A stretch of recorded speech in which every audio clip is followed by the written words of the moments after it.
Hello everyone, मैं हूं हर्ष। दोस्तों, स्वागत है आपका अपने चैनल माँ आयुर्वेदा पर। दोस्तों, आप सब नीट 2025 वाले स्टूडेंट के लिए एक बहुत ही बड़ी खबर है। एक बहुत ही बड़ी खबर है जो आप सभी को पता होनी चाहिए। दोस्तों, जैसा कि आपको पता है कि नीट का टोटल एग्ज़ाम जो होता है वो 720 मार्क्स का होता है। तो इस 720 मार्क्स में से जो ये 720 मार्क्स हैं, तो ये कई, जैसे कि समझ लीजिए किसी के आ रहे हैं 650 मार्क्स। तो जो 650 मार्क्स है ये कई स्टूडेंट के एक साथ आ सकते हैं। तो उस हिसाब से आपको रैंक कैसे जो मिलती है, जैसे कि तो आपको कैसे पता चलेगा कि किसकी रैंक फर्स्ट है या किसकी रैंक ज़्यादा है और किसकी रैंक कम है। तो आज की इस वीडियो में यही एक बड़ी खबर आई है कि आपकी रैंक का जो चुनाव है, मतलब जो चयन है, वो कैसे किया जाएगा। आपको कैसे पता चलेगा कि आपकी रैंक अच्छी आ सकती है या आपकी रैंक जैसे 650 में और बच्चों से कम आ सकती है। तो देखिए, यहाँ पर नीट नीट यूजी 2025 एनटीए ने टाई ब्रेकिंग नियम में किया बड़ा बदलाव। मतलब अब रैंक की जो रैंक जैसे तय की जाती थी, तो उसमें एक बड़ा बदलाव हो गया है। तो यहाँ पर देखिए यही लिखा है, महत्वपूर्ण बदलाव क्या है। तो एनटीए ने नेशनल टेस्टिंग एजेंसी में टाई ब्रेकिंग रूल इस बार बड़ा बदलाव किया गया है। तो क्या है बड़ा बदलाव, देखो ऐसे होगी, नीट की जो चेकिंग होगी तो वो ऐसे की जाएगी ताकि आपकी रैंक इसके अनुसार ही घोषित की जाएगी। देखिए कैसे, सबसे फर्स्ट है, ऐसे छात्र जिनके बायोलॉजी मतलब बॉटनी में ज़्यादा मार्क्स है तो उन्हें रैंक में ऊपर रखा जाएगा। मतलब कि जिसके बायोलॉजी में ज़्यादा नंबर आएंगे तो उसे रैंक में ऊपर रखा जाएगा। तो देखो, आपको मैं पहले से ही बताता आ रहा हूँ कि जब भी आपका क्वेश्चन पेपर आएगा नीट का, तो आपको सबसे पहले बायोलॉजी के क्वेश्चन अटैम्प्ट करने हैं, क्योंकि उसी में ही आपकी रैंक अच्छी आएगी। देखो रैंक का मैं एक बार फिर से समझाता हूँ। जैसे किसी के आ रहे हैं 150 मार्क्स और वही 150 मार्क्स किसी एक दूसरे पर्सन के आ रहे हैं।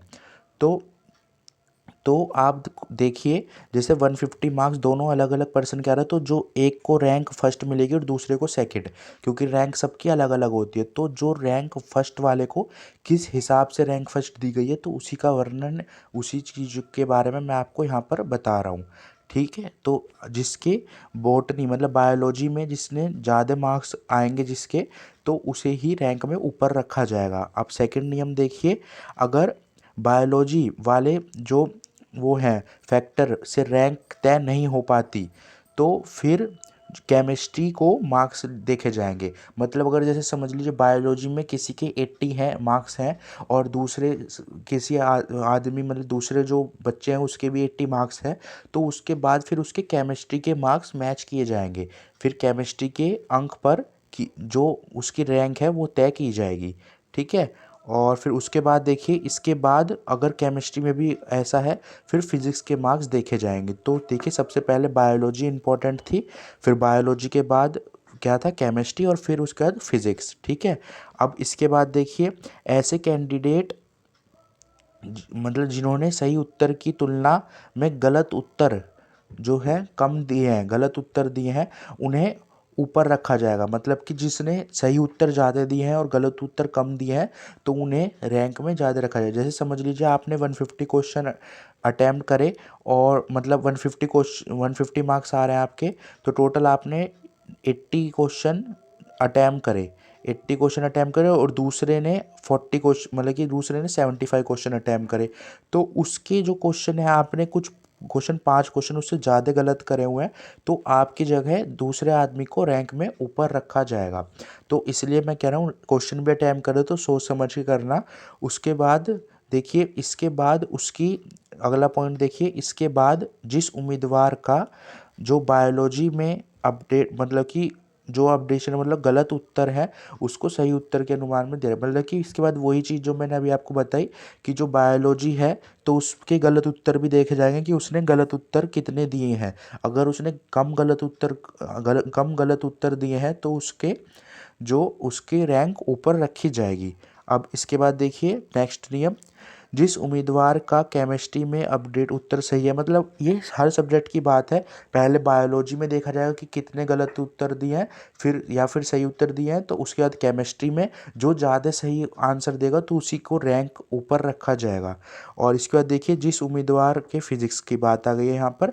और इससे अगला पॉइंट देखिए, और ये लास्ट पॉइंट है, अगर ये 7 मंडल बंडल लागू किए जाएंगे तो टाई ब्रेकिंग बन बन रहती है, मतलब कि इन्हीं से ही आपकी जो रैंक है उसको घोषित किया जाएगा। मतलब आपकी रैंक ज़्यादा है या कम है तो इसी के अनुसार आपकी रैंक दी जाएगी।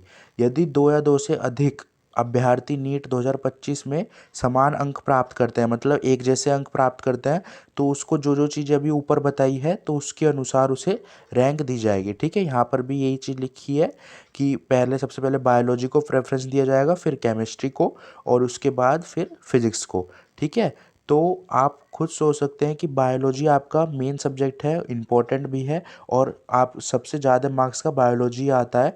तो इस बार आपके टोटल 180 आपके क्वेश्चन जो होंगे, तो आपको कितने मिनट मिलेगी टोटल? 3 घंटे। तो 3 घंटे में आपको टोटल क्वेश्चन करने पड़ेंगे। तो अब आप खुद सोचिए, अब आपको कोई चॉइस नहीं मिलेगी, जैसे पहले सेक्शन बी में चॉइस आती थी, ऐसा नहीं आएगा। तो इसीलिए अपने प्रिपरेशन करते रहिए। बाकी किसी भी टॉपिक से रिलेटेड कोई डाउट हो तो आप मुझे कमेंट करके मेरे से पूछ लेना। और फिर मिलते हैं किसी नेक्स्ट अपडेट के साथ। अगर आपको ये वीडियो अच्छी लगी और चाहते हैं ऐसी और अपडेट लेने के लिए तो मेरे चैनल को सब्सक्राइब कर लेना और इस वीडियो को लाइक कर देना। Thank you everyone for watching my video.